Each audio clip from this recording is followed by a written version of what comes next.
Syederalun, detik-detik tragedi Kanjuruhan di pintu 13 yang terkunci terekam kamera CCTV.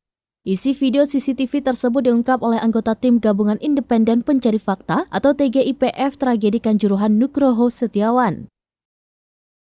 Ia mengatakan banyak orang berdesak-desakan di pintu tersebut hingga tewas dan bertumpuk. Nugroho menyebut pintu 13 dalam kondisi terbuka tetapi sangat kecil dan penonton berebut untuk keluar melaluinya. Diketahui pintu 13 seharusnya digunakan untuk pintu masuk, bukan pintu keluar. Saat berebut keluar, sudah ada sebagian orang yang terjatuh, pingsan, terhimpit hingga terinjak-injak efek gas air mata yang ditembakkan oleh aparat. Ia mengaku miris saat melihat video detik-detik penonton tertumpuk dan meregang nyawa. Dikutip dari tribunwow.com, pada Senin 10 Oktober 2022, Stadion Kanjuruhan disebut tidak layak untuk menggelar pertandingan high-risk match.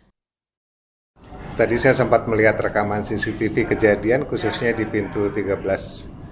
Wah, mengerikan sekali. Jadi situasinya adalah pintu terbuka, tapi sangat kecil. Yang itu seharusnya pintu untuk masuk, tapi terpaksa menjadi pintu keluar. Situasinya adalah orang itu berebut keluar, sementara sebagian sudah jatuh, pingsan, terhimpit, terinjak karena efek dari gas air mata. Nah, jadi miris sekali saya melihat detik-detik beberapa penonton yang tertumpuk dan meregang nyawa terekam sekali di CCTV.